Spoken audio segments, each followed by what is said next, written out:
ఆమేన్. ఈ పూట ఈ ఆరాధనకు చేరొచ్చిన మీ అందరికీ నా హృదయపూర్వకమైన వందనాలు. దేవుని నామానికి స్తోత్రం కలుగును గాక. ఆమేన్. బైబిల్లో నుంచి దేవుని వాక్యాన్ని విందాం. జాగ్రత్తగా ఆలకించండి. బైబిల్లో నుంచి దేవుని వాక్యాన్ని విందాం. బైబిల్లో నుంచి దేవుని వాక్యాన్ని విందాం. ఈ పునరుద్ధానపు ఆరాధనకు చేరవచ్చిన మీ అందరితో యేసయ్య మాట్లాడును గాక. మనందరితో ప్రభువు మాట్లాడును గాక. గట్టిగా పలకాలి ఆమేన్. పురుషులారా మీ స్వరాలు వినపడట్లేదు, గట్టిగా చెప్పండి ఆమేన్. ఆమేన్. మత్తయి సువార్తమానం 24వ అధ్యాయం. మత్తయి సువార్తమానం 24వ అధ్యాయం.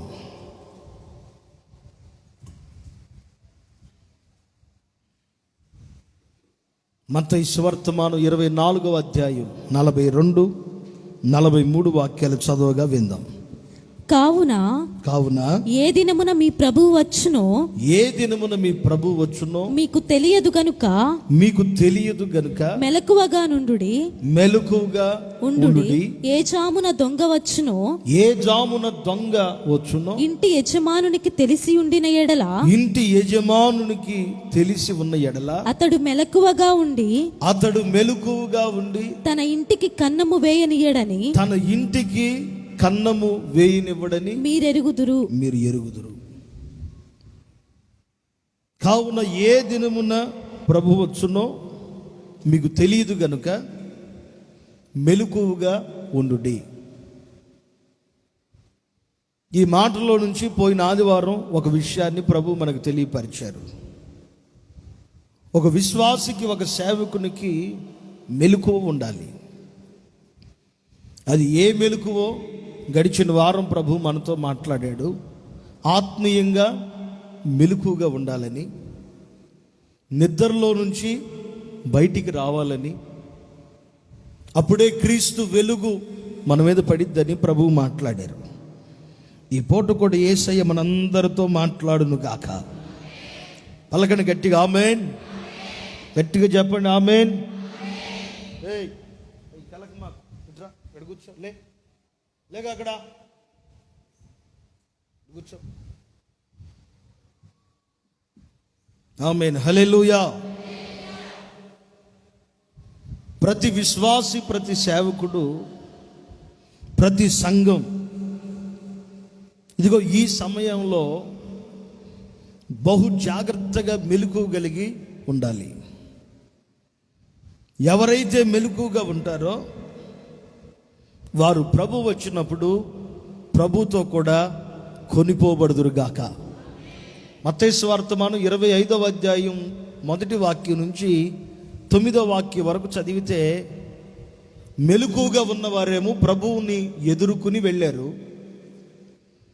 మెలకువ లేకుండా నిద్రపోతున్న వ్యక్తులేమో విడవబడిపోయి ఆ తర్వాత రోదన శబ్దముతో ఏడుస్తూ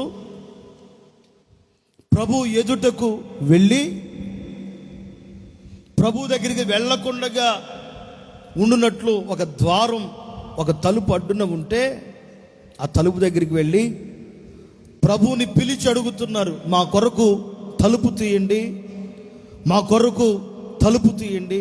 ప్రభు అంటున్నాడు, మీరెవరో నేను ఎరుగను. భయంకరమైన దినాలలో ఉన్నాం. ఇప్పుడు వరకు నిద్ర అవస్థలో ఉన్న మనల్ని ఇదిగో ఈ కరోనా వ్యాధి ద్వారా దేవుడు లేపాడు చాలా మందిని. ఆమేన్. ఎక్కడో ఉన్న భక్తిని దేవుడు ఒక్కసారి లేపాడు. పరిశుద్ధపరచబడిన వారిని తీసుకెళ్ళిపోవచ్చు కదంటే కాదు. ఇక్కడ కూర్చున్న మనమందరం దేవునికి కావాలి. ఆమేన్. మనమే కాదు, ఈ ప్రాంతంలో ఎందరో నశించిపోతున్నారు.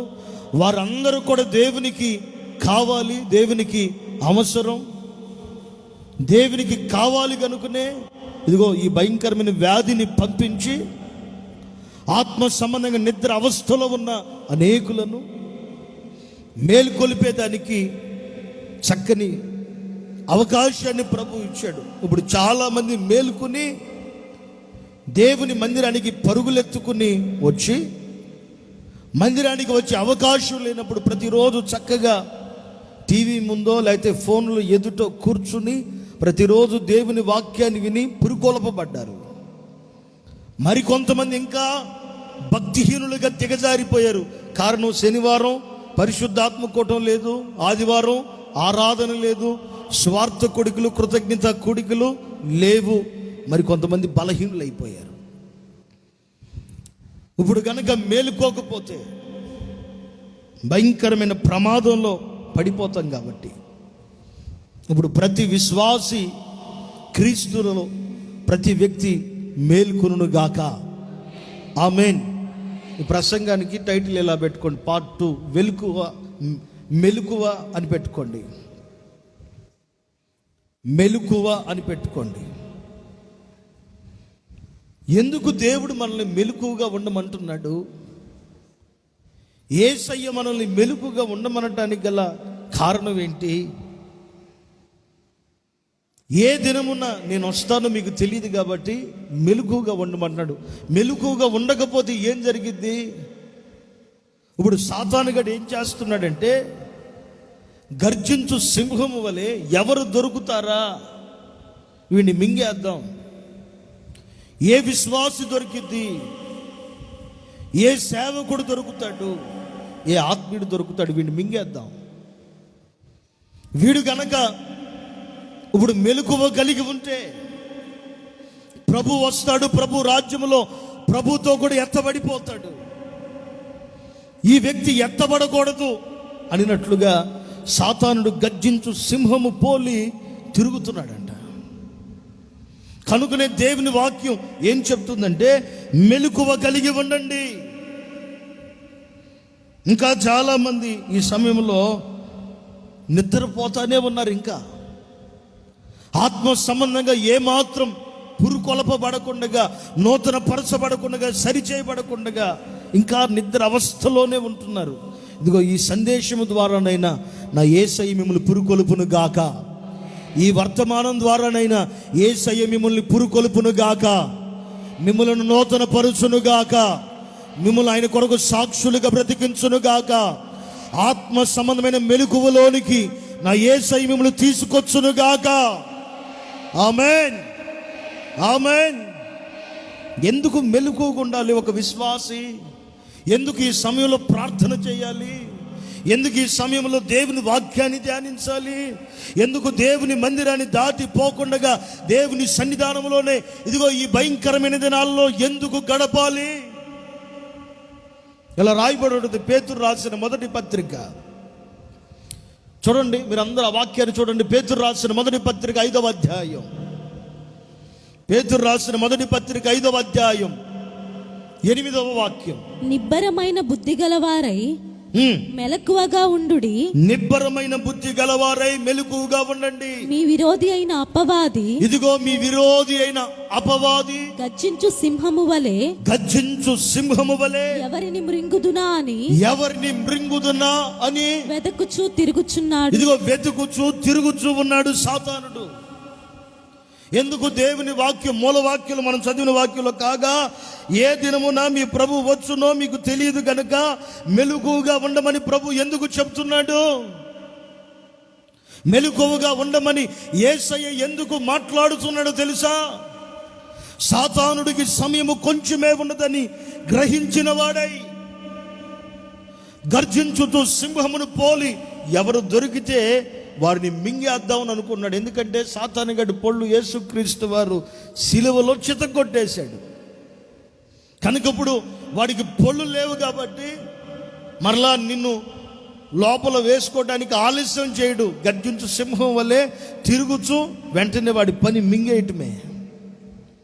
కనుక దేవుని వాక్యం అంటున్న మాట ఏంటంటే, గనుక మీరందరూ మెలకువగా ఉండండి. మరొక చోట మరొక మాట కూడా ఉంటుంది చూడండి. తెస్సలోనికి రాసిన మొదటి పత్రిక, తెస్సలోనికి రాసిన మొదటి పత్రిక 5వ అధ్యాయం 6వ వాక్యం చూడండి. కావున తెస్సలోనిలకు రాసిన మొదటి పత్రిక 5వ అధ్యాయం 6వ వాక్యం. కావున ఇతరుల వలె నిద్రపోక, ఇతరుల వలె మీరు నిద్రపోక, మెలకువగా ఉండి మత్తులము కాకయుందుము. ఎవరో బలహీనులైపోయారని, ఎవరో నిద్రలో ఉన్నారని, ఎవరో లోకములో ఉన్నారని, ఎవరో ఇంకా పాపముల అపవిత్రతలోనే ఉన్నారని, దేవుని మందిరానికి వచ్చిన ఇంకా నీచమైన బ్రతుకు చేస్తూనే జీవిస్తున్నారని ఇతరుల వలె మీరు ఉండవద్దు. ఇదిగో నిద్ర మేలుకునే కాలం వచ్చి ఉన్నది. ఇప్పుడు నిద్ర మొత్తులో గనక ఏ వ్యక్తి ఉంటాడో ఆ వ్యక్తిని సాతానుగాడు మింగేసే సమయము ఆసన్నమైంది.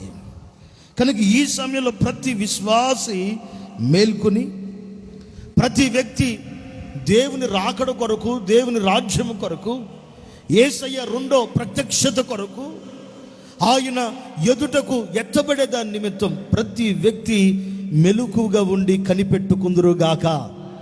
పలకని గట్టిగా ఆమేన్.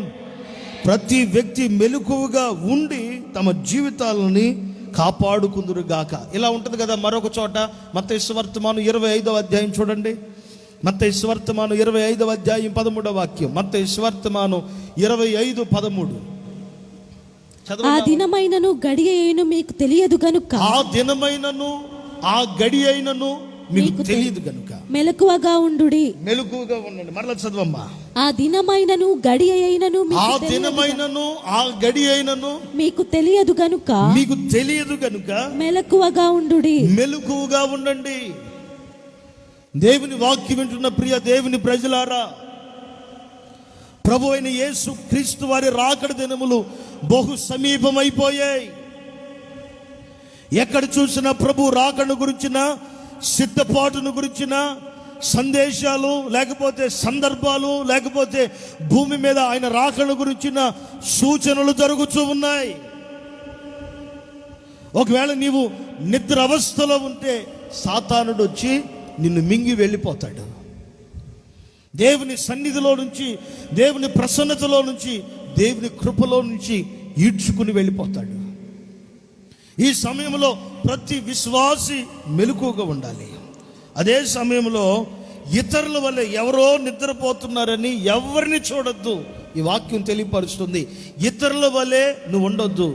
నిన్ను ప్రభు ఎలా చూడాలనుకున్నాడో, నన్ను ప్రభు ఎలా చూడాలనుకున్నాడో అలా నీవు నేను మనం ఉండగలిగితే ప్రభు రాకడలో మనం అందరూ ఎత్తబడుదుము గాక. ఆమేన్. ఏ దినమున ఆయన వస్తాడో మీకు తెలియదు కనుక, ఏ గడియలో ఆయన వస్తాడో మీకు తెలియదు కనుక మెలకువగా ఉండండి. బాగా ఆలకించండి. దేవుని మందిరానికి వచ్చేది మనం దేనికి? చాలామందికి తెలియక, అయ్యా ఏదో కష్టం వచ్చింది వచ్చాం, ఇబ్బందులు వచ్చాం, రోగం వచ్చింది వచ్చాం, సమస్యలు వచ్చాం, అప్పులు ఉన్నాయి అందుకే వచ్చాం అని అంటారు. చూడండి, ఒక రోగిని స్వస్థపరిచేదానికి భూమి మీద ఎందరో డాక్టర్లు ఉన్నారు. వాళ్ళు కూడా బాగుపరచగలరు. ఒకవేళ ఏదైనా సమస్య ఉంటే ఆ సమస్య నుంచి విడిపించేదానికి ఎందరో భూమి మీద మనుషులు ఉన్నారు. లేకపోతే ఏదైనా వ్యాధి చేత వేధించబడుతుంటే ఆ వ్యాధి నుంచి విడిపించేదానికి ఎందరో ఉన్నారు. లేకపోతే నీ జీవితంలో దుఃఖమే ఉంటే, సంతోషం లేకపోతే నిన్ను కాసేపైన సంతోషపరిచి నీ బాధ నుంచి నిన్ను విడుదల చేసే వ్యక్తులు, లేకపోతే స్థలాలు చాలా ఉన్నాయి. లేకపోతే కుటుంబంలో కలుగుతున్న బాధలు తొలగిపోయేదానికి చూడండి, రోడ్ల మీద ఎంతోమంది ఇంట్లో బాధలు తట్టుకోలేక తాగుతున్నామయ్యా అని మాట్లాడే వాళ్ళు చాలామంది ఉన్నారు.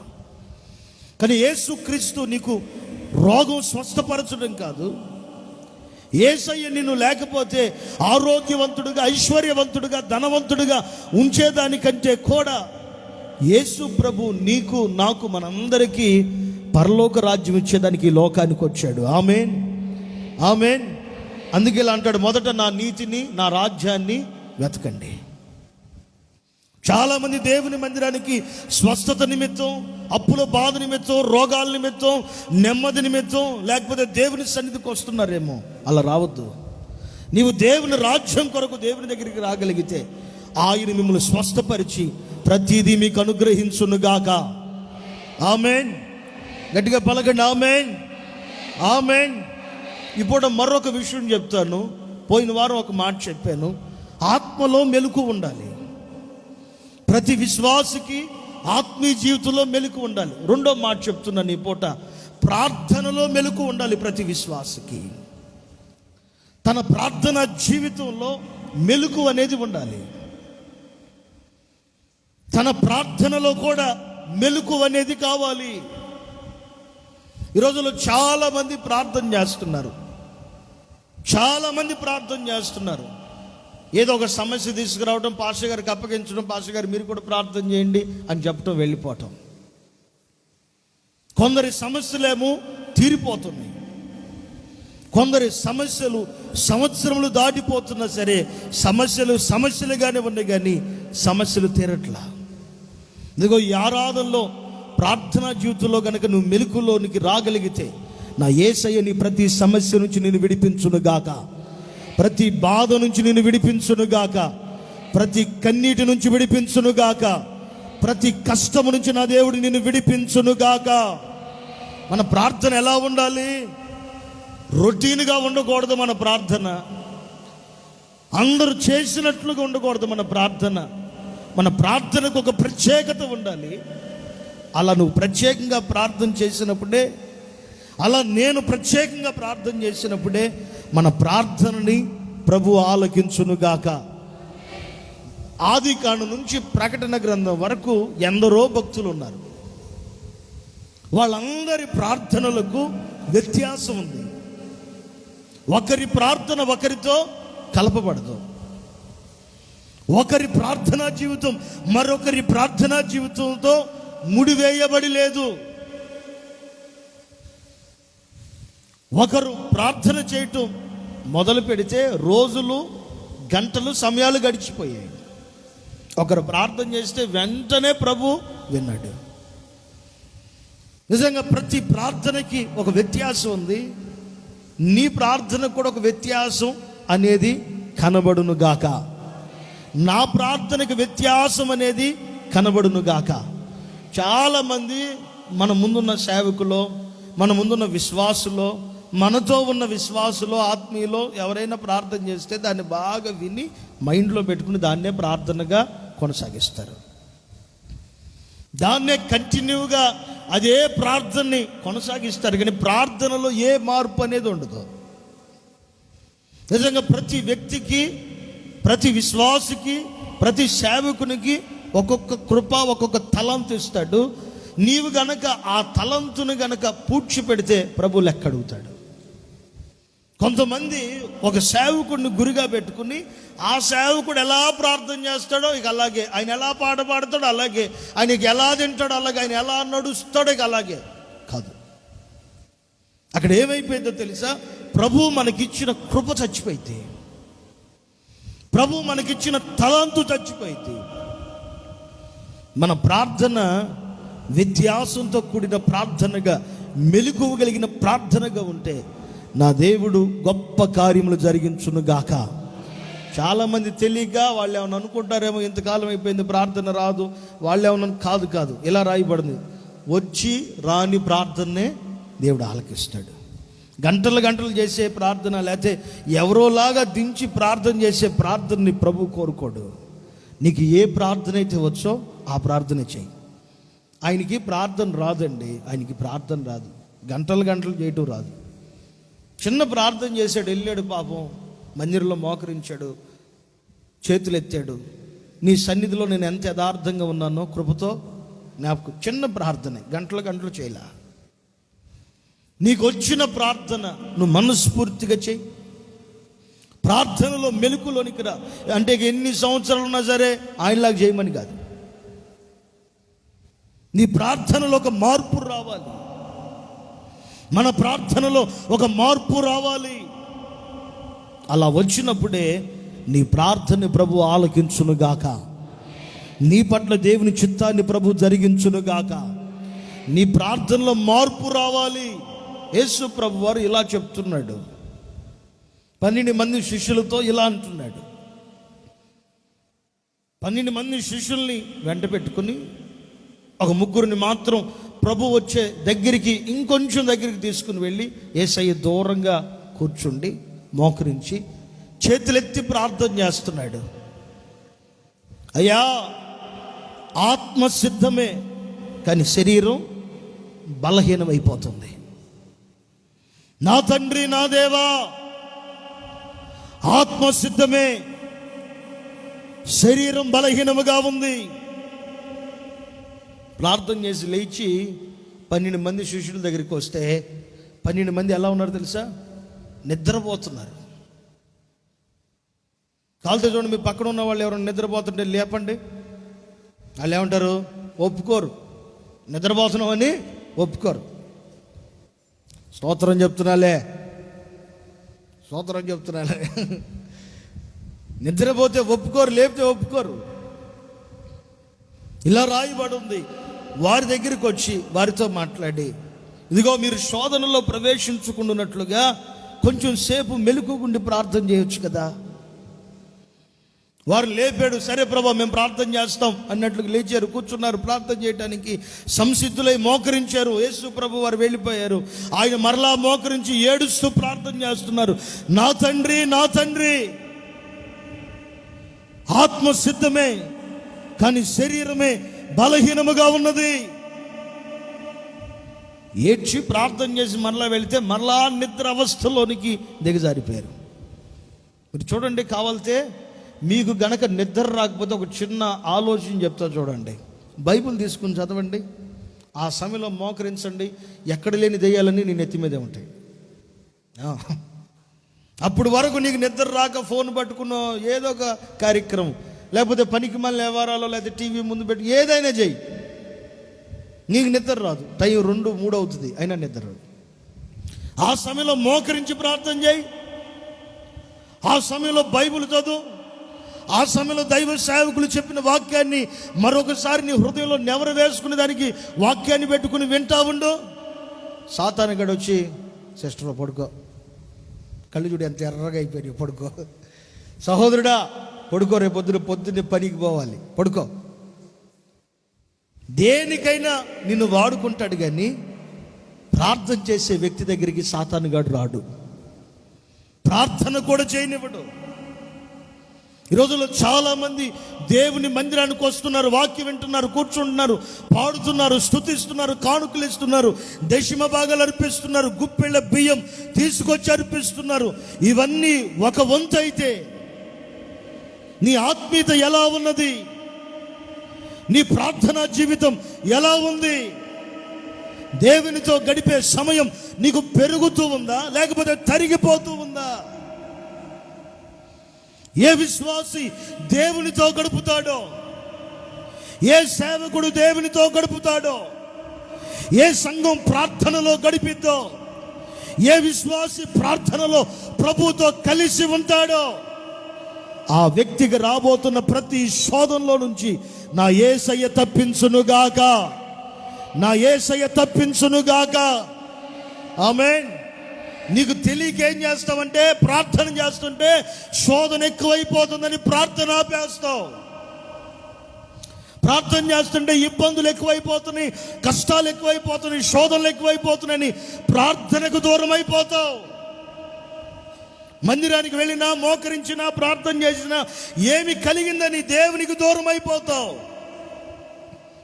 సాతానుగాడు నిన్ను ప్రార్థన చేయనివ్వకుండా గర్జించు సింహం వలె తిరుగుచు నీ హృదయాన్ని భ్రమపరుచుచు ఉన్నాడు.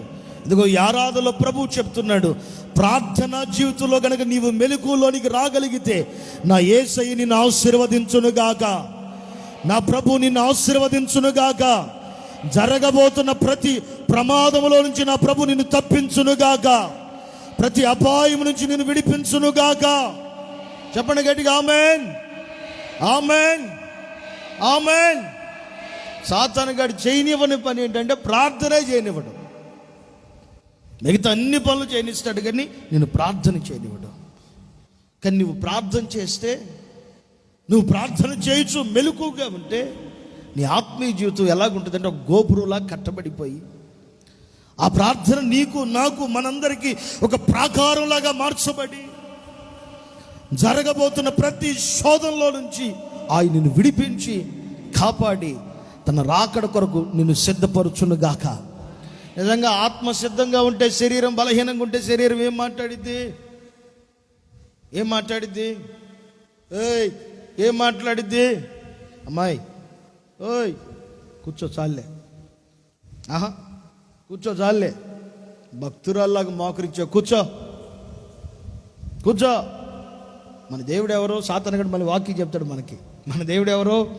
హృదయ రహస్యము ఎరిగిన దేవుడు. నువ్వు మనసులో ప్రార్థన చేయి, మోకరించాల్సిన పని లేదు, చేతులు ఎత్తాల్సిన అవసరం లేదు, స్తుతించాల్సిన అవసరం లేదు. పురుషులారా, మీరు కనుక ప్రార్థనలో కనుక ఉంటే సాతానుగాడు ఆలోచన చెప్తాడు, ఎంతసేపు మోకరిస్తావు, అంత అవసరమా? అవసరం లేదులే, కూర్చో. ఈ ఆలోచన కలుగుతున్నప్పుడు గుర్తించండి, సాతానుడు మనల్ని భ్రమపరచుటకు, కలవరపరచుటకు, మన శరీరాన్ని కృంగదీసేదానికి వాడు మన ప్రక్కనే ఉన్నాడు. ఆ సంగతిని గుర్తించాలి. ఈరోజు ఆత్మీయులకు ఎదురవుతున్న ప్రతి సమస్యలో, ప్రతి శ్రమకి, ప్రతి నిందకి, ప్రతి కన్నీరికి, ప్రతి అవమానానికి, ప్రతి ఇబ్బంది కనుక నీవు మోకరించి 2 చేతులు ఎత్తి కనుక ప్రార్థన చేసావంటే సాతానుగాడు నీ దరిదాపులకు కూడా రాడు. ఆమె అనొచ్చుగా గట్టిగా, పలకన గట్టిగా ఆమెన్. నీ దరిదాపుల్లో కూడా రాడు వాడు.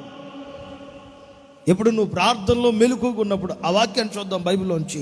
మొదటి విషయాన్ని చెప్తున్నాను. మార్కు సువార్తమానం 14వ అధ్యాయం. మార్కు సువార్తమానం 14వ అధ్యాయం 38వ వాక్యం. మీరు మత్తయి సువార్తమానం 26వ అధ్యాయం 41వ వాక్యం. ఈ 2 చోట్ల ఈ మాట ఉంటుంది. మార్కు సువార్తమానం 14వ అధ్యాయం 38వ వాక్యం, మత్తయి సువార్తమానం 26వ అధ్యాయం 41వ వాక్యం. చదవమ్మా. మీరు శోధనలో ప్రవేశించకుండా ఉండునట్లు మెలకువగా నుండి ప్రార్థన చేయుడి. మెలకువగా ఉండి ప్రార్థన చేయండి. ఆత్మ సిద్ధమే కాని శరీరము బలహీనమని పేతురుతో చెప్పి తిరిగిపోయి ఇంతకు ముందు పలికిన మాటలనే పలుకుచు ప్రార్థించెను. ఇంతకు ముందు పలుకుచున్న మాటలే మరలా పలుకుచు ప్రార్థన చేస్తున్నాడు. మత్తయి సువార్తమానం 26వ అధ్యాయం 41వ వాక్యంలో కూడా చదువు. 26:41. మీరు శోధనలో ప్రవేశించుకుండునట్లు మెలకువగా ఉండి ప్రార్థన చేయుడి. ఆత్మ సిద్ధమే కాని శరీరము బలహీనమని పేతురుతో చెప్పి మరలా రెండవ మారు వెళ్ళి నా తండ్రి నేను దీనిని త్రాగితేనే గాని ఇది నా యొద్ద నుండి తొలగిపోవుట సాధ్యము కాని ఎడల నీ చిత్తమే సిద్ధించుగాక అని ప్రార్థించి తిరిగి వచ్చి వారు మరలా నిద్రించుట చూచెను. నిద్రపోతూ చూస్తున్నారు. నిజంగా బాగా గమనించండి. ఎందుకు తీసుకెళ్ళాడు దేవుడు అక్కడికి? తలకాయలు పైకి ఎత్తండి. ప్రభు ఎందుకు తీసుకెళ్ళాడు? ప్రార్థన చేయడానికి. మిమ్మల్ని అందరిని ఎందుకు తెచ్చాడు ఇక్కడికి? మాట్లాడండి. ఎందుకు తెచ్చాడు? నశించిపోతున్న ఆత్మల కొరకు ప్రార్థన చేసేదానికి మిమ్మల్ని తెచ్చాడు. మీ కుటుంబంలో నశించిపోతున్న వారిని రక్షించుకునేదానికి ముందు నిన్ను రక్షించాడు. నీ యజమానుణ్ణి రక్షించేదానికి ప్రభు నిన్ను రక్షించాడు ముందుగా. నీ తల్లిదండ్రులను రక్షించేదానికి ముందుగానే ప్రభు నిన్ను రక్షించాడు. నీ అన్నదమ్ముల్ని, నీ అక్క చెల్లెల్ని లోకములో నుంచి, పాపములో నుంచి విడిపించేదానికి ముందుగానే ఆయన నిన్ను రక్షించుకున్నాడు. ప్రభు నన్ను రక్షించినది, ప్రభు మిమ్ములను రక్షించింది మీ స్వార్థం కొరకు, లేకపోతే నా స్వార్థం కొరకు కాదు. మనల్ని రక్షించుకున్నది లోకంలో నశించిపోతున్న ఆత్మల కొరకు ప్రార్థించేదానికి, బలహీనులైపోతున్న విశ్వాసుల్ని బలపరిచేదానికి, కృంగిపోయిన సేవకులు బలపరచబడేదానికి, దేవునికి దూరం అయిపోయిన కుటుంబాలు మరలా దేవుని సన్నిధానానికి దగ్గరగా వచ్చేదానికి ప్రభు మనల్ని ఏర్పాటు చేసుకున్నాడు. ఎప్పుడు రొటీన్ ప్రార్థన చేయొద్దు. ప్రభువా నశించిపోతున్న ఆత్మని రక్షించమని ప్రార్థన చేయండి. మీ కుటుంబాల్లో ఇంకా రక్షణ లేని పిల్లల కొరకు, మీ భర్తల కొరకు, మీ తల్లిదండ్రుల కొరకు, మీ అన్నదమ్ముల కొరకు ఏడ్చి ప్రార్థన చేయండి. ఎందుకంటే ఆత్మ సిద్ధమే, శరీరం బలహీనం. నువ్వు 4 గంటలకి ప్రార్థనకి లేవాలని ఫోన్లో అలారం పెట్టుకుని ఉన్నా, లేదా తలకు దగ్గరలోనే గడియారం పెట్టుకుని పడుకున్నా, నువ్వు లేస్తున్నప్పటికీ ఈ శరీరం ఏం చేస్తుంది? మనల్ని కొంచెంసేపు పడుకొని పెట్టింది. ఇప్పుడే కాదులే, కొంచెంసేపు అయినాక, ఇప్పుడే 4 అయింది, 4:30 అయింది, పడుకో కొంచెంసేపు అయినాక లేకొచ్చు, పడుకో. ఆత్మసిద్ధమే లేవటానికి, అందుకే నీకు మెలకు వచ్చింది ముందుగానే. ఎవరో నిన్ను తట్టి లేపినట్లుగానే నీకు మెలకు వస్తుందంటే నీ ఆత్మ నిన్ను లేపుతుంది ప్రార్థన కొరకు. కానీ నీ శరీరం ఏం చేస్తుందంటే బలహీనపరుస్తుంది. రోజుల్లో ఎంతోమంది జీవితాల్లో కుటుంబ సమస్యలు, ఇబ్బందులు, కరువులు, కష్టాలు, కన్నీళ్ళు. మందిరానికి వచ్చినా సరే దరిద్రత పోవట్లేదు. మందిరానికి వచ్చినా సరే ఎంత కాలం ప్రార్థన చేస్తున్నా, ఎంతమంది దైవ సేవకులకు చెప్పినా సరే ఆ ప్రార్థనకి సమాధానం రావట్లా. కారణం ఏంటంటే మెలకువలేని ప్రార్థన, ఆత్మీయ జీవితంలో మెలకువలేని ప్రార్థన. నీ ఆత్మీయ జీవితంలో ప్రార్థనలో కూడా మెలకు ఉండాలి. నువ్వు ప్రార్థన చేస్తున్నప్పుడు నీ ప్రార్థన ఆలకించుటకు నా ప్రభువు నీ దగ్గరికి వచ్చును గాక. ఆమేన్. ఆయన వచ్చి వెళ్ళిపోతాడు కానీ నువ్వు గుర్తుపట్టవు. కారణం ఏంటంటే నువ్వు మెలకు లేదు కదా. ప్రార్థనలో కూడా నిద్రపోతున్న బ్యాచ్ కొంతమంది ఉంటారు. అలా ఉండకూడదు. నువ్వు ప్రార్థనలో మెలకుగా ఉండగలిగితే నా యేసయ్య నిన్ను కాపాడును గాక. జరగబోతున్న ప్రతి ప్రమాదం నుంచి నా యేసయ్య నిన్ను తప్పించును గాక. అక్కడ మాట్లాడిన మాట ఏంటి? మీరు శోధనలో ప్రవేశించకుండానట్లు మెలకుగా ఉండి ప్రార్థన చేయండి. ఈరోజు విశ్వాసికి ఎందుకు శోధన? ఒక దైవ సేవకుడికి ఎందుకు శోధన? ఎందుకు ఇబ్బందులు, కరువు, కష్టాలు, కన్నీళ్ళు? దేనికి? దేవుని మందిరానికి వస్తున్నా సరే ఇంకా తీరని అప్పులు, లేకపోతే ఇంకా ఎవరికి చెప్పుకోలేని బలహీనతలు, బాధలు ఒక విశ్వాసిని ఎందుకు వేధిస్తూ ఉన్నాయి? భక్తిగా పరిగెడుతున్న విశ్వాసి ఒక్కసారి నిలిచిపోతున్నాడు. దీని అంతటి గల కారణం ఏంటి? ప్రార్థన ఎప్పుడు తగ్గిపోయిద్దో, దేవుని ప్రార్థన ఎప్పుడైతే మన ఆత్మ జీవితంలో తక్కువైపోతుందో, ఆత్మ సంబంధంగా ప్రార్థనలో ఒక విశ్వాసి ఎప్పుడు మెలకులోనికి రాడో అతని ఆత్మీయ జీవితం తెలియకుండానే ఒక పతన అవస్థలోనికి దిగజారిపోయింది. నువ్వు దేవుని మందిరానికి వచ్చిన తర్వాత నువ్వు మనసారా ప్రార్థన చేస్తుంటే నీ ప్రార్థన ఆలకించుటకు నా దేవుడు వచ్చును గాక. నీ ప్రార్థన ఆలకించుటకు నా దేవుడు వచ్చును గాక. పలకన గట్టిగా ఆమేన్, ఆమేన్. నిజంగా దేవుని మందిరానికి వెళ్ళాడు ఒక వ్యక్తి, మోకరించాడు, ప్రార్థన చేస్తున్నాడు. మోకరించి ప్రార్థన చేస్తున్నాడు. ఎప్పుడు వెళ్ళినవాడు కాదు, హఠాత్తుగా ఎందుకో దేవుని మందిరానికి వెళ్ళాడు. వెళ్ళి వారందరూ చేస్తుంటే ఇతను కూడా కళ్ళు మూసుకుని చేతులెత్తి స్తోత్రం స్తోత్రం స్తోత్రం స్తుతి స్తోత్రం స్తుతి స్తోత్రం స్తుతి స్తోత్రం స్తుతి. పక్కన ఉన్న వాళ్ళు గట్టిగా అంటే ఈయన కూడా స్తోత్రం స్తుతి స్తోత్రం స్తుతి అంటున్నాడు. అతని ప్రార్థనని ప్రభు ఆలకించి అతను ఇంకా సమయాన్ని పెంచి ప్రభుతో మాట్లాడుతుంటే దేవుని మందిరానికి వచ్చిన వ్యక్తికి వెంటనే ఒక ప్రత్యక్షత. ఆత్మీయ ప్రార్థన జీవితంలో మెలకుగా ఉంటే జరిగే ఆశీర్వాదం చెప్తున్నాను చూడండి. ఒక విశ్వాసి ప్రార్థన చేయటం కాదు, ప్రార్థనలో మెలకుగా ఉండాలి. ఏ వ్యక్తి ప్రార్థనలో మెలకుకుంటాడో ఆ వ్యక్తి కలిగే ఆశీర్వాదం ఏంటో చెప్పన. నువ్వు చేతులెత్తి ప్రార్థన చేయించున్నప్పుడే నీకు తెలియకుండానే ఇగో ఈ దేవాలయాన్ని ఆవరించిన ఆయన చొక్కాయి అంచులు నీ దేహాన్ని తాకునుగాక. ఆమేన్.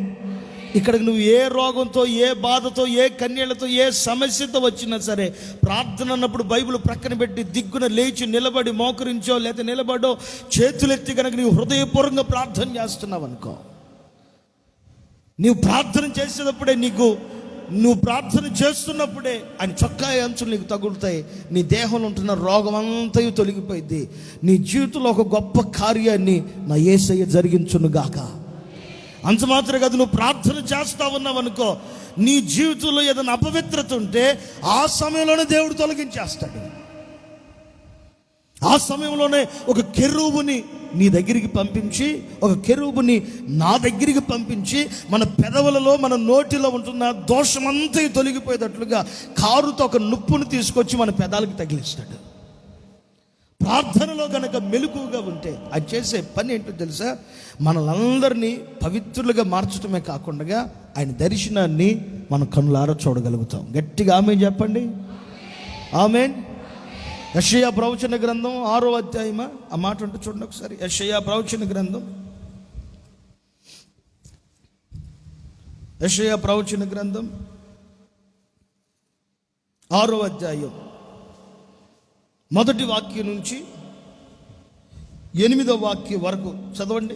రాజైన ఉజ్జియా మృతి నొందిన సంవత్సరమున అత్యున్నతమైన సింహాసనమందు ప్రభువు ఆసీనుడయుండగా నేను చూచాను. ఆయన చొక్కాయి అంచులు దేవాలయమును నిండుకొనెను. ఆయన చొక్కాయి అంచులు మందిరాన్ని నిండుకున్నాయి. ఆయనకు పైగా శరాపులు నిలిచి ఉండిరి. ఆయనకు పైగా శరాబులు నిలబడ్డాయి. ఒక్కొక్కరికి 6 రెక్కలుండెను.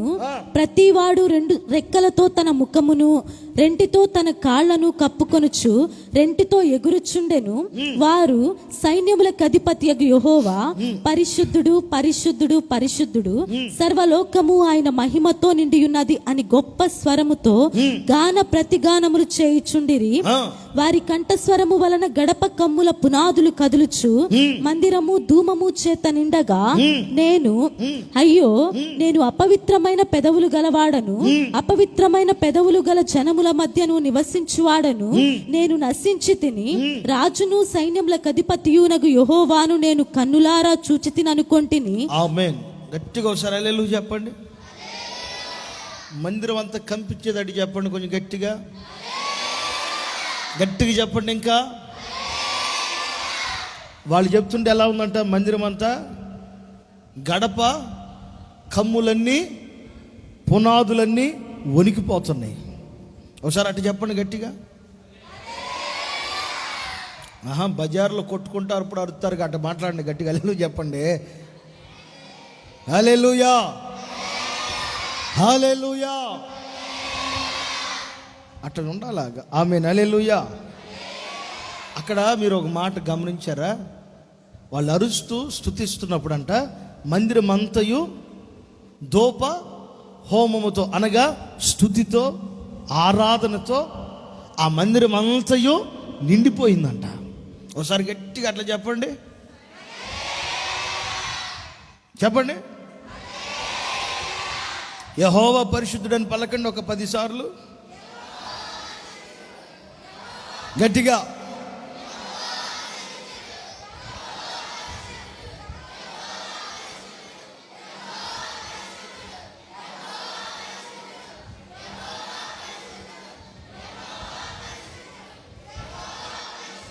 ఆమేన్, ఆమేన్. అలా దేవుని మహింపరుస్తున్నారు. ఆ సమయంలో ఒక వ్యక్తి ఎందుకు వెళ్ళాడు తెలియదు, మందిరానికి వెళ్ళాడు, మోకరించాడు, వాళ్ళందరూ చేస్తుంటే ఈయన కూడా కూర్చుని ఆరాధన చేస్తున్నాడు. వెంటనే అక్కడ ఇలా అంటున్నాడు, నేను అపవిత్రమైన పెదవులు కలిగిన వాడిని, అపవిత్రమైన జనుల మధ్యలో నివసించేవాడిని, నేను నశించి తిని రాజును సైన్యములకు అధిపతి యెహోవాని నేను కనులారా చూచి తిని అనుకున్నాడు. నిజంగా దేవుని ప్రార్థనలో మెలకుగా ఉంటే, ప్రార్థనా జీవితంలో ఏ విశ్వాసి, ఏ సేవకుడు మెలకుగా ఉంటాడు? శోధన నుంచి తప్పించడం మాత్రమే కాదు, నీవు కనులారా దేవుని చూచుదువు గాక. నేను కనులారా దేవుని చూచుదును గాక. ఎప్పుడు జరుగుతాయి? ప్రార్థనలో మెలకు ఉండాలి. కొంతమంది ప్రార్థన చేస్తుంటారు, ప్రార్థన మొదలుపెట్టింది ఒకటైతే మధ్యలో వేరే వేరే ఆలోచనలు వస్తుంటాయి. ప్రార్థన చేస్తూనే ఉంటాడు, ప్రార్థన చేస్తూనే ఉంటాడు, ఉన్నట్లుగా అతను చేయవలసిన ప్రార్థన మర్చిపోతాడు. అతని మనసు ఆలోచన వేరే దాని మీదకి వెళ్ళిపోయింది. ఇక్కడ ప్రార్థనలో ఉంటాడు, ఇంటి మీద ఏదో పెట్టిన సంగతి ప్రార్థనలో ఉన్నప్పుడు గుర్తొచ్చింది. ఇలా కాకూడదు. అలా ఉంటే ఆ ప్రార్థన మెలకువగలిగిన ప్రార్థన కాదు. ఒక విశ్వాసి మోకరించి, ఒక దైవ సేవకుడు మోకరించి ప్రార్థన చేయుచున్నప్పుడు పరలోకమున దేవుడు మన మధ్యలోనికి దిగి రావాలి. ఆయన ప్రసన్నతను మనము చూడాలి. మెలకువగలిగిన ప్రార్థన ఎలా ఉంటుందో తెలుసా? ఆయన స్వరము వినేటట్లుగా మెలకువగలిగిన ప్రార్థన కలిగిన విశ్వాసిని హృదయాన్ని తనను ప్రభు ప్రేరేపిస్తాడు. ప్రార్థనలో మెలకువ. అంత మాత్రమే కాదు, అపవిత్రమైన వాడినని ఒప్పుకునేటట్లుగా చేస్తుంది ప్రార్థన. మెలకువగలిగిన ప్రార్థన నీ పాపాన్ని ఎవరో ఎత్తి చూపించేదాకా దాచిపెట్టుకోనివ్వదు. ఆత్మీయ జీవితంలో మెలకువగలిగిన ప్రార్థన అనుభవం ఏ విశ్వాసికుంటుందో, ఏ సేవకునికుంటుందో, సంఘములో ఏ ఆత్మీయునికుంటుందో, ఏ సంఘానికైతే ఉంటుందో, అతడు ఏదైనా పాపము చేస్తే, పొరపాటు చేస్తే, అతిక్రమం చేస్తే, ఎవరికైనా నష్టము కలుగు చేస్తే, ఎవరికైనా ఇరుకు ఇబ్బందిని కలుగు చేస్తే, ప్రార్థనలో ఏ విశ్వాసి మెలకుగా ఉంటాడో ఆ వ్యక్తి తన పాపాలన్నిటినీ ప్రభు దగ్గర ఒప్పుకుంటాడు. తన పొరపాట్లన్నిటినీ ఒప్పుకుంటాడు. తన బుద్ధిహీనతలన్నిటినీ ప్రభు దగ్గర ఒప్పుకుని విడిచిపెడతాడు. ప్రభు ప్రత్యక్షం అవుతాడు. రెండోది, పాపాలు ఒప్పింపబడతాయి. మరొకటి, జరగబోయే శోధనలన్నిటిలో నుంచి ఈ ప్రార్థనే మనల్ని తప్పించి కాపాడి భద్రపరిచింది. కనుక ప్రార్థనలో మెలకు ఉండాలి. మందిరానికి రావడం గొప్ప విషయం కాదు. ఇక్కడ మీరు ఇంతమంది కూర్చున్నారు కదా, తలలు పైకి ఎత్తండి. ఎంతమంది ప్రార్థనలో అర్ధగంట ఉన్నా, 10 నిమిషాలు ఉన్నా, మనసు చంచలుగా కాకుండా, అసలు మనసు హృదయం తొలగిపోనివ్వకుండా ఒక అర్ధగంట నమ్మకంగా ఎవరు ప్రార్థన చేస్తున్నారు? ప్రార్థన చేస్తుంటే ఏదో ఒకటి నీకు తెలియకుండా నీ మనసులోకి వెంటనే ఒక ఆలోచన, అమ్మాయి ఫోన్ ఛార్జింగ్ పెట్టావు, ఛార్జింగ్ది పేలిపోయింది ఫోన్. నువ్వు ప్రార్థనలో ఉంటావు, పొయ్యి మీద ఏదో పెట్టావు, ప్రార్థనలోనే ఉంటావు, ఏదో ఒకటి గుర్తు, వాడి కొట్టి వాడికి కట్టాలి, వీడికి అది కట్టాలి, ఇది కట్టాలి, నా బ్రతికేంటి అయిపోయింది. ఇవన్నీ జరుగుతున్నప్పుడు గుర్తుపట్టవలసింది ఏంటంటే, నీ ఆత్మీయ జీవితంలో ప్రార్థన అనే విషయంలో సాతానుగాడు ఏం చేశాడంటే, మెలకువ లేకుండా నిద్ర అవస్థలోనికి తీసుకుని వెళ్ళిపోయాడు. నిజంగా ఒక వ్యక్తి మందిరంలో ప్రార్థనలో మెలకుకుంటే, అతను ప్రార్థన చేస్తూ ఉంటే ఏమాత్రం సమయం కనబడదు, ఏమాత్రం ప్రార్థనలోంచి లేవటానికి ఇష్టపడడు, ఏమాత్రం దేవుని ప్రసన్నతని పోగొట్టుకోడు. ఎన్ని గంటలైనా ప్రార్థనలోనే ప్రభుతోనే గడిపి దేవునితోనే ఉందురుగాక. ఆమేన్. ప్రార్థనలో మెలకు లేనోడు ఒక 5 నిమిషాలు చేస్తాడు, లెగుస్తాడు, ఏదో పని చేసుకుంటాడు, వెళ్ళిపోతాడు. ప్రార్థనలో మెలకు లేని వాళ్ళే 2 నిమిషాలు ప్రార్థన, ఇక ఆ తర్వాత 24 గంటలు వాళ్ళ పని. అదే ప్రార్థనలో మెలకు ఉంటే 1 గంట, ఒక 3 గంటలో ప్రార్థన చేసుకుని ఆ తర్వాత తన పనులు చేసుకుంటాడు. ఆ దేవుడు నిన్ను ఎక్కడికి తేవాలనుకుంటున్నాడు తెలుసా? ఏ మెలకులోనికి తీసుకురావాలనుకుంటున్నాడు తెలుసా? ప్రార్థనా జీవితంలో నా యేసయ్య నిన్ను మెలకులోనికి తీసుకొచ్చును గాక. నా యేసయ్య నిన్ను ప్రార్థనా జీవితంలో మెలకులోనికి తీసుకొచ్చును గాక. అపోస్తుల కార్యం 21వ అధ్యాయం 36వ వాక్యం చూడండి. అపోస్తుల కార్యం 21వ అధ్యాయం 36వ వాక్యం. ఏలయనగా వానిని చంపుమని జనసమూహము కేకలు వేయుచు వెంబడి. చదువమ్మా. అపోస్తుల కార్యం 21, అపోస్తుల కార్యం 21:36 చదువు. ఏలయనగా వానిని చంపుమని, ఏలయనగా వాడిని చంపమని జనసమూహము కేకలు వేయుచు వెంబడించెను. వారు పౌలును కోటలోనికి తీసుకొని పోవనయ్యుండగా అతడు పై అధికారిని చూచి, నేను నీతో ఒక మాట చెప్పవచ్చునా అని అడిగెను. అందుకతడు, గ్రీకు భాష నీకు తెలియనా? ఈ దినములకు మునుపు రాజద్రోహమునకు రేపి నరహంతకులైన 4,000 మంది మనుషులను అరణ్యమునకు వెంటబెట్టుకొని పోయిన ఐగుప్తీయుడవు నీవు కావా అని అడిగెను. అందుకు పౌలు, నేను కిలకియాలోని తార్సువాడనైన యూదుడను, ఆ గొప్ప పట్టణపు పౌరుడను, జనులతో మాటలాడుటకు నాకు సెలవిమ్మని వేడుకొనుచున్నానని చెప్పాను. బాగా గమనించి, ఇక్కడ రాయబడిన విషయమంతా అతన్ని బంధించి ఒక చోట పెట్టినట్లుగా, బంధకాల్లోనికి వెళ్ళిపోయినట్లుగా రాయబడి ఉంది. ఆ సందర్భం అంతా ఓ భయంకరమైన పరిస్థితి తన జీవితానికి వచ్చినప్పుడు అతను ఏమాత్రం కంగారు పడకుండా, తొందరపడకుండా దేవునితో గడిపేదానికి నాకు ఒక అవకాశాన్ని, నేను మాట్లాడేదానికి ఒక అవకాశాన్ని, ప్రజలతో మాట్లాడేదానికి నాకు ఒక అవకాశాన్ని. నిజంగా ప్రార్థనలో మెలకువన్న వారికి అపాయం వచ్చినప్పటికీ ఏమాత్రం తొందరపడరు. దేవుడు మాట్లాడేదానికి, దేవునితో మాట్లాడేదానికి, ప్రజలతో మాట్లాడేదానికి అవకాశం కొరకు ఎదురు చూస్తాడు తప్ప ఏమాత్రం కలవరపడ్డో తొందరపడ్డో. మన ఆత్మీయ జీవితంలో ప్రార్థన విషయంలో ఏ వ్యక్తి మెలకుకుంటాడో తనకి నష్టం కలిగినా, లాభం కలిగినా, ఇబ్బంది కలిగినా, కన్నీరు వచ్చినా, ఏదొచ్చినా సరే దేవుని మీద నిలిచి ఉండుదురుగాక. ఆమేన్, ఆమేన్. నిజంగా ఇక్కడ కూర్చున్న వాళ్ళందరూ మీరు ఆలోచించండి, ఎంతసేపు రోజు ప్రార్థన చేయగలుగుతున్నారు? అసలు ఎంతసేపు ప్రార్థన చేయగలుగుతున్నారు? దేవునితో ఎంత సమయాన్ని గడపగలుగుతున్నారు? దేవుని సన్నిధానంలో ఎంత ప్రార్థనలో మెలకుగా ఉండగలుగుతున్నారు? ప్రార్థనలో మెలకుగా ఉంటే ఆ రోజు గనక అతనికి ప్రత్యక్షమై తన పాపంలో నుంచి విడిపించి ప్రభు ప్రత్యక్షతనిచ్చి తన దేహాన్ని శుద్ధి చేసినట్లుగా నీవు ప్రార్థన జీవితంలో మెలకుతో ఉంటే జరగబోయే ప్రతి నష్టములో నుంచి నా యేసయ్య నిన్ను తప్పించునుగాక, నా యేసయ్య నిన్ను కాపాడునుగాక. ప్రార్థనలో నిద్రపోతే జరిగే నష్టం కూడా ఒక మాట చెప్తా.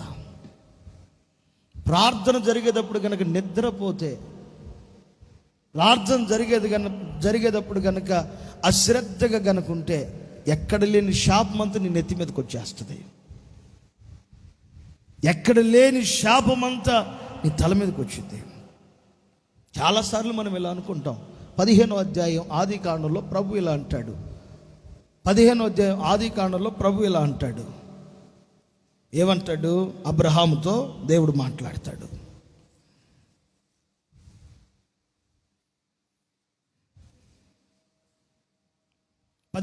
మొదటి వాక్యంలో ఆదికాండంలో అబ్రహాముతో ప్రభు ఇలా మాట్లాడతాడు. చదవండి. ఇవి జరిగిన తరువాత యెహోవా వాక్యము అబ్రహామునకు దర్శనమందు వచ్చి, అబ్రహాముకు దర్శనమప్పుడు వచ్చి, అబ్రామా భయపడకుము, నేను నీకు కేడెము, నీ బహుమానము అత్యధికమగునని చెప్పెను, నీ బహుమానం అత్యధికమగునని చెప్పెను. అందుకు అబ్రాము, ప్రభు అయిన యెహోవా నాకేమి ఇచ్చననే, ప్రభు అయిన యెహోవా నీవు నాకేమి ఇస్తే, నేను సంతానము లేనివాడనై పోవచ్చున్నాను, దమస్కు ఎలియేజరే నా ఇంటి ఆస్తికర్త యగును గదా, దమస్కు ఎలియాజరు నా ఇంటికి ఆస్తికర్త యగును గదా, ఆస్తికర్త అయిపోతాడు కదా. మరియు అబ్రాము, ఇదిగో నీవు నాకు సంతానమియ్యలేదు గనుక నా పరివారములో ఒకడు నాకు వారసుడగునని చెప్పగా, ఈ మాటలన్నీ చెప్తున్నాడు ప్రభుకి. మాకు వినండి. కానీ దేవుడు ఏమంటున్నాడు? మొదటి వాక్యంలో ఏమంటున్నాడు? అబ్రహాం భయపడకము, నేను నీకు కేడెము, నీ బహుమానం అత్యధికమైంది. 12వ అధ్యాయం మొదటి వాక్యంలో ఏమంటాడు? అబ్రహాముని తెరాహు అనే ప్రాంతం నుంచి, తెరాహు అనే తన తండ్రి దగ్గర నుంచి, ఊరు అనే దేశం నుంచి, కలదీలు అనే దేశం నుంచి పిలిచి తీసుకుని వచ్చేటప్పుడు 12వ అధ్యాయం మొదటి వాక్యంలో, యెహోవా నీవు లేచి నీ దేశమును, నీ బంధువుల యొద్ద నుండి, నీ తండ్రి ఇంటి నుండి బయలుదేరి నేను నీకు చూపించే దేశానికి వెళ్ళు, నిన్ను గొప్ప జనముగా నిన్ను ఆశీర్వదిస్తానని మాట్లాడతాడు. మరి గొప్ప జనం అయ్యాడా? ఆస్తి పెరుగుతుంది, అంతస్తు పెరుగుతుంది, కానీ సంతాన వృద్ధి మాత్రం రావట్లా. ఏడుస్తున్నాడు. ఆస్తి పెరిగిపోయింది. 12వ అధ్యాయంలోనేమో ఆశీర్వదిస్తా అన్నాడు. 13, 14లోనేమో ఆశీర్వాదం ఎక్కువైపోయింది, విస్తరించబడిపోయాడు. 15వ అధ్యాయం దగ్గరికి వచ్చేప్పటికి దేవుడి మీద గొడవ వేసుకుంటున్నాడు కూర్చుని. నీవు నాకు ఏమిస్తే ఏంటి? నా ఇల్లంతటికి ఎలియాజరేనా వారసుడు? నా ఇంట్లో పనిచేసేవాడేనా హక్కుదారుడు? నీవు నన్ను ఆశీర్వదిస్తే ఏంటి? ప్రభు అంటున్నాడు 15వ అధ్యాయం, లేదు బాబు, నేను నిన్ను ఆశీర్వదిస్తాను, నేను నిన్ను దీవిస్తాను, నేను నిన్ను ఘనపరుస్తాను. ఇంచుమించుగా ఈ ఆశీర్వాదం జరిగించబడేదానికి 5 అధ్యాయాలు అయిపోయాయి. దేవుడిచ్చిన మాట జరిగేదానికి 5 అధ్యాయాలు అయిపోయాయి. 21వ అధ్యాయంలో ఇస్సాకు పుడతాడు. ఇంచుమించుగా ఈ ఆశీర్వాదాన్ని అబ్రహాముకి దేవుడు ఇచ్చే ముందు అబ్రహాముతో ప్రభు మాట్లాడి నేను నిన్ను ఆశీర్వదిస్తాను, దీవిస్తాను అన్నప్పుడు మా అయితే అబ్రహాం గారికి ఒక 40 ఏమో ఉంటుంది వయసు. కానీ ఆశీర్వాదం తను అనుభవించేపాటికి వయసు ఇంచుమించుగా 110 ఏళ్ళు అయిపోయింది. 110 సంవత్సరాలు వచ్చేంత వరకు సంతానం ఏమాత్రం కలగల తన కుటుంబంలో. చాలామంది ప్రభువుని అనుకుంటారు, ఆయన ఇస్తానని ఇంత లేట్ చేసాడేంటి, చేస్తానని ఇంత ఆలస్యం చేసాడేంటి, ప్రభు పరీక్షించువాడా, ప్రభు ప్రార్థన ఆలకించ అనుకుంటా. కాదు, సంతానం ఆలస్యంగా కలగటానికి, దేవుడిచ్చిన మాట నెరవేర్చబడకుండా ఉండేదానికి గల కారణం ఏంటంటే, దేవుణ్ణి అడిగిన అబ్రాము ప్రారంభంలో బాగా అడిగి రాను రాను ఏమైపోయిందో తెలుసా, తన ప్రార్థన బలిపీఠం మీద బలి మాంసాన్ని పెట్టి నిద్రపోతున్నాడు. ఈ రోజుల్లో చాలామంది కూడా ఇలాగ అయిపోయారు. అడిగి అడిగి రాని కారణాన్ని బట్టి ప్రార్థనలో నిద్రావస్థలోనికి వెళ్ళిపోయారు. ఇక అడగట్లా. చాలామంది చూడండి, మా భర్తను మార్చండి మార్చండి మార్చండి కొత్తలో ప్రార్థన చేశారు, ఇప్పుడు ఏం అడగట్లా. నా కుమారుని మార్చు మార్చు అని అడిగారు ఒకప్పుడు, ఇప్పుడు ఏమి అడగట్లేదు. ఆడు తాగుతున్నా తిరుగుతున్నా ఎక్కడెక్కడ పడిపోతున్నా సరే వదిలేశారు. పేరుకు క్రైస్తవులే. అందుకే ప్రకటన 3వ అధ్యాయంలో 2వ వాక్యంలోన జీవించుచు ఉన్నామన్న పేరు ఉంది, కానీ నీవు మృతుడివే అని ఉంటుంది. కుమార్తె రక్షించబడలా, అల్లుడు రక్షించబడలా, భార్య రక్షించబడలేదు. వాళ్ళ కొరకు ప్రార్థన చేయాలి కదా. చాలామంది ఆ ప్రార్థన చేయటం మానేశారు. ఇప్పుడు ఆ ప్రార్థన మానేశారు. లేకపోతే నువ్వు అడిగినది ఏదో దేవుడు ఇవ్వలేదు, ఆలస్యం చేశాడు, ఏమో నీ ప్రార్థన చాలలేదేమో. నేను అడుగుతున్నది నాకు అనుగ్రహించబడకపోవటానికి నాలో ఏదైనా బలహీనత ఉందేమో, నా ప్రార్థన ప్రభు దాకా వెళ్ళలేదేమో. మోకరిద్దాం, కన్నీరు కారుద్దాం, ప్రభు పాదాలు పట్టుకుందామని ఏ విశ్వాసి అనుకుంటున్నాడు ఈరోజు? అడిగి అడిగి అడిగి విసుకొచ్చి వదిలేసామన్న వాళ్ళు చాలామంది ఉన్నారు, కానీ నేటి వరకు అడుగుతున్న వ్యక్తులు ఎంతమంది ఉన్నారు? తక్కువ. కొత్తలో పరిశుద్ధాత్మ అభిషేకాన్ని ఇవ్వు ఇవ్వు ఇవ్వు అని అడిగారు, ఇప్పుడు ఎంతమంది అడుగుతున్నారు? దర్శన వరాన్ని ఇవ్వు, ప్రవచన వరాన్ని ఇవ్వమని క్రొత్తలు అడిగారు, ఇప్పుడు ఎంతమంది అడగగలుగుతున్నారు? మందిరానికి వస్తున్నావు, కూర్చుంటున్నావు, వెళ్ళిపోతున్నావు. కానీ సాతానుగాడు ఏం చేస్తాడు తెలుసా? ప్రార్థనలో నిన్ను నిద్రలోకి తీసుకుని వెళ్ళిపోయాడు. ఇప్పుడు ప్రభువు కోరుకుంటున్నాడు, ప్రార్థనలో నీవు గనక మెలకులోకి రాగలిగితే, ప్రార్థనలో నేను గనక మెలకులోనికి రాగలిగితే, నా ప్రభు నీ కళ్ళ ముందు ఆగిపోయిన ఆశీర్వాదం అంతయు నీకు అనుగ్రహించును గాక. చెప్పండి గట్టిగా ఆమేన్, ఆమేన్. ఏ దీవెనకైతే నోచుకోలేక దూరంగా నిలిచి ఏడుస్తూ ఉన్నావో, ఆ దీవెన్ని తల మీదకి నా యేసయ్య తీసుకొచ్చును గాక. ఆమేన్, ఆమేన్. లెగు, ప్రార్థన చేయడానికి లెగు. ఏబు గారు ఏం చేశాడు? కొడుకులు నిద్రపోతుంటే తాట తీసి లేపి కూర్చుండబెట్టి ప్రతిరోజు కుమారుల నిమిత్తం, తన నిమిత్తం, తన భార్య నిమిత్తం, మొదటి అధ్యాయం ఇలా ఉంటుంది, ప్రతిరోజు రేయి మొదటి జాము లేచి ఏడుస్తున్నాడంట. ఏది నీ ఆత్మీయత? ప్రార్థన మందిరానికి రావటం కాదు, ప్రార్థనలో మెలకు ఉండాలి. ప్రార్థనలో ఏ విశ్వాసం మెలకులో ఉంటాడో ఆ వ్యక్తిని దేవుడు పరలోక రాజ్యం తీసుకుని వెళ్ళును గాక. ఆమేన్. ఆదికాండంలో ఆ మాట ఉంటుంది, అబ్రహాము బలిపీఠం దగ్గరికి తీసుకొచ్చి బలి పశువుని మాంసాలన్నింటినీ తీసుకొచ్చి నిద్రపోయాడంట. ఆకాశ పక్షులు వచ్చి బలిపీఠం మీద ఉంటున్న మాంసాన్ని తిని వెళ్ళిపోయాయంట. కనుకనే అబ్రహాముకి దేవుడు చేసిన వాగ్దానం నెరవేర్చబడటానికి చాలా కాలం అయిపోయింది. నిజంగా దేవుడు చేస్తున్న ఆ వాగ్దానాలు మన జీవితాల్లో నెరవేర్చబడాలి అంటే, అవన్నీ జరగాలి అంటే, మన జీవితంలో మనం చేయవలసిన మంచి పని ఏంటో తెలుసా? ప్రార్థనలో ఎలా ఉంటున్నాం? ఏదో వచ్చాం, కూర్చున్నాం, 10 రూపాయలు కానుకేసాం, వెళ్ళిపోతున్నాం. పాస్టర్ గారు కూడా పెట్టి మన దగ్గర, ఆయన దగ్గర పెట్టుకోలేదు. ఓ పాస్టర్ గారు అడిగాడు, పాస్టర్ గారు కానుక పెట్టి చేయించావా? కానుక పెట్టి చేయించావు? కానుక పెట్టి చేయించలేదు పాస్టర్ గారు, ఎప్పుడో చేయించినవి ఉన్నాయండి.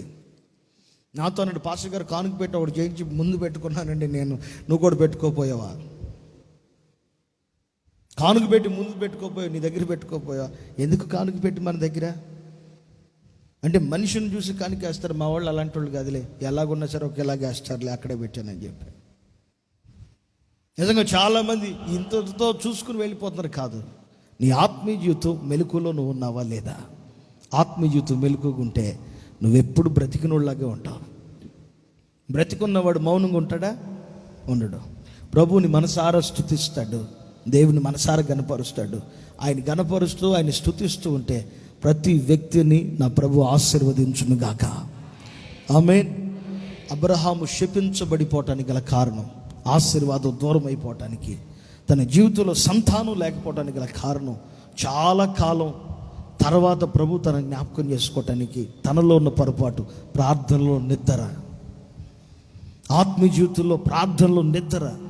ఈ పూట నువ్వు ప్రార్థనలో గనక మెలకులోనికి రాగలిగితే నా యేసయ్య నిన్ను ఆశీర్వదించునుగాక, తన రాకలో నిన్ను చేర్చునుగాక. 3 విషయాలు చెప్పాను ఒక మాటలో. ప్రార్థనలో మెలకుకుంటే, ఒకటి, దేవుని సన్నిధిలోనికి వెళ్ళిన వెంటనే ఆయన ప్రత్యక్షత మన కళ్ళకి కనబడిద్ది. రెండోది, మనలో ఉన్న పాపమంతయు పోవునట్లుగా ఆయన మనల్ని పరిశుద్ధపరుస్తాడు. ప్రార్థనలో గనక మెలకుగా ఉంటే మన జీవితాన్ని ఆశీర్వదించి ఉన్నతమైన స్థితిలో, ప్రార్థనలో గనక నిద్రపోతే నీ ఆశీర్వాదం నీకు ఇవ్వడానికి కాదు కానీ ఆలస్యం అయిపోయింది. ఆశీర్వాదం ఆలస్యం అయిపోయింది. దేవుడిచ్చే ఆశీర్వాదం ఆలస్యం అయిపోయింది. ప్రార్థనలో ప్రతిరోజు ఏడవండి, కూర్చోండి, పాదాలు పట్టుకోండి. నా దేవుడు మీ ప్రార్థన ఆలకించునుగాక. ప్రార్థనలో మెలుకుంటూ ఎలాగుంటుందో చెప్పనా? ఏదైనా ఒక కఠినమైన సమస్య వచ్చిందనుకో, ఏదైనా ఒక జటిలమైన సమస్య వచ్చిందనుకో, కడుపు నిండా అన్నం తినడు. ప్రార్థనలో మెలుకుంటే, ప్రార్థనలో మెలుకుంటే కడుపు నిండా అన్నం తినడం. ఏదైనా ఒక జటిలమైన సమస్య, కఠినమైన సమస్య వస్తే మోకరించి చేతులెత్తి ప్రార్థన చేస్తాడు. అతని ప్రార్థన ప్రభు ఆలకిస్తాడు. మీరు చూడండి ఎంత విచిత్రంగా ఉంటుందో ఆ మాట. ఒక రూములో ఆయన కూర్చున్నాడు, మోకరించాడు, ఏడుస్తున్నాడు, ప్రార్థన చేస్తున్నాడు. అతను ప్రార్థన చేస్తుంటే ఎలా అయిపోయిందో తెలుసా? ఆ రూమ్ అంతా నీళ్లతో నింపబడిపోయిందంట. రూమ్ అంతా నీళ్లతో నింపబడిపోయింది.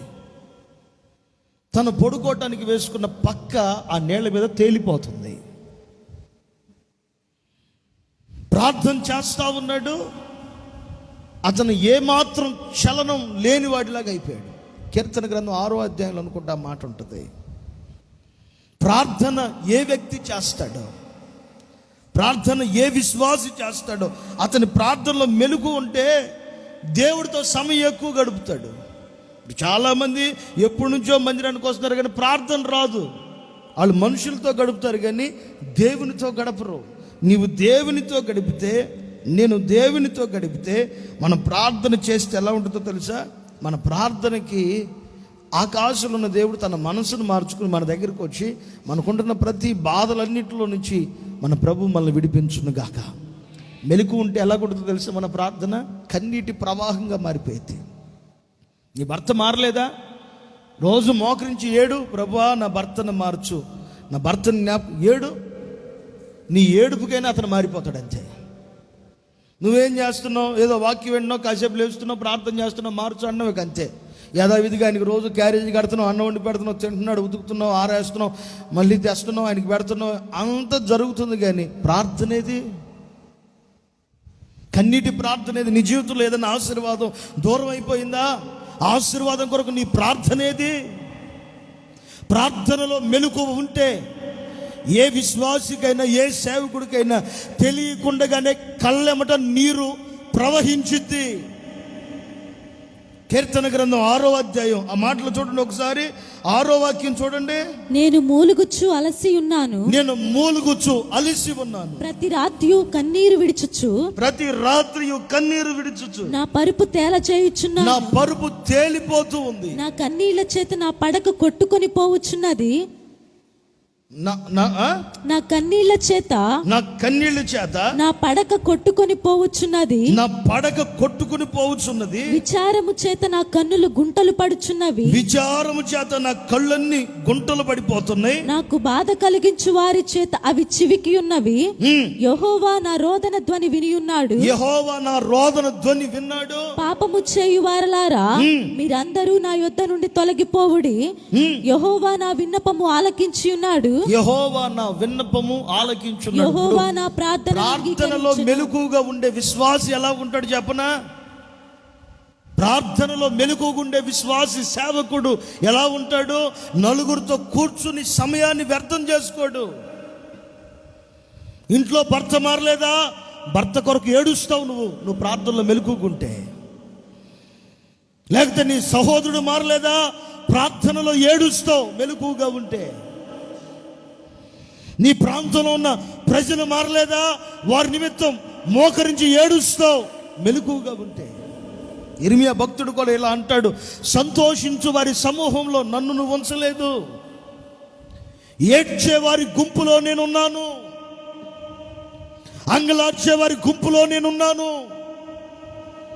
ఎక్కడ గడుపుతున్నావు ఓ విశ్వాసి, ఓ సేవకుడా?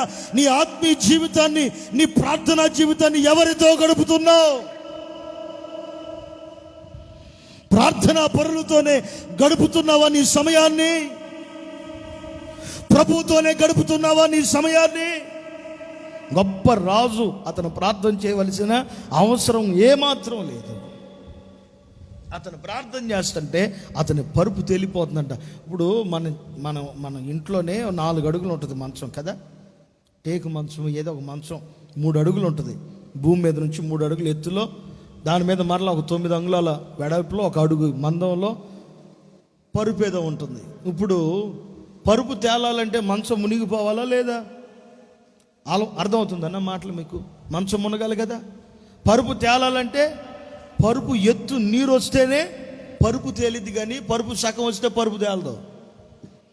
పరుపు నిండిపోయి పరుపు పైకి నీరెక్కి ఇంకా ఎత్తులో ఉంటేనే పరుపు తేలిద్ది. అంటే ఇప్పుడు ఇతను ఎంతగా ప్రార్థన చేస్తున్నాడు? ఉదయం ఒక ప్రార్థన, సాయంత్రం ఒక ప్రార్థన, మధ్యాహ్నం ఒక ప్రార్థన కాదు.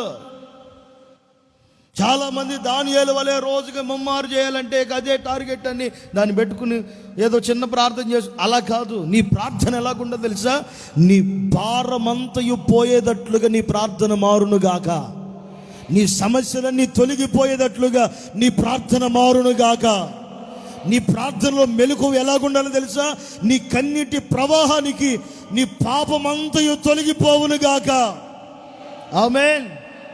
ఇలా ఒక పాట ఉంది, ఎంత దూరము పోవునో నీ పాప భారము, ఏదో పాట ఉంది, పాత పాట ఏదో ఒకటి ఉంటుంది, అంత దూరం పోయిను ఆ పాప భారం, ఏదో మొత్తానికి ఏదో పాట ఉండాలండి, పాత పాట.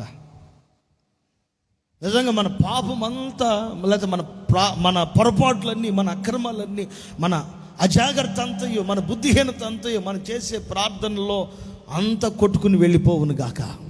నువ్వు అంతగా ప్రార్థన చేయాలి. ఏదో 2 కన్నీరు గార్చి అయిపోయింది ప్రార్థన అని అనుకో మాకు. దేవుని కంటే ఒక సమయాన్ని కేటాయించు, ప్రార్థన కంటే ఒక రూమ్ కట్టి పెట్టుకో. ఒక మూలకు బీరువాకు పెట్టట్లా పెడతారా లేదా? మళ్ళీ ఒక మేకప్ వేసుకోవడానికి మళ్ళీ అది ఏంటిది అది మీ ఇంట్లో లేదా? దేవుడి స్తోత్రం. ఏదో మొత్తానికి పెడతారు మేకప్ కిట్ ఒకటి,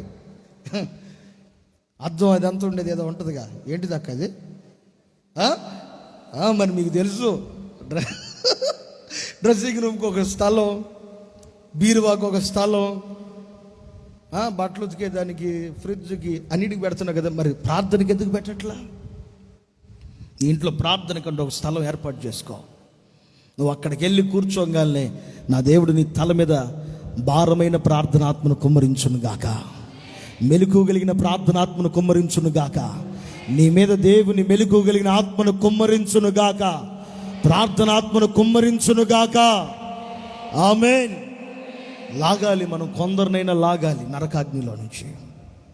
దేవుని కొరకు కొందరినైనా లాగాలి ప్రార్థన చేసి. నీ ప్రార్థన ద్వారా దేవుడు ప్రపంచాన్ని మార్చగలడు. మన ప్రార్థన సాధారణమైన ప్రార్థన కాదు.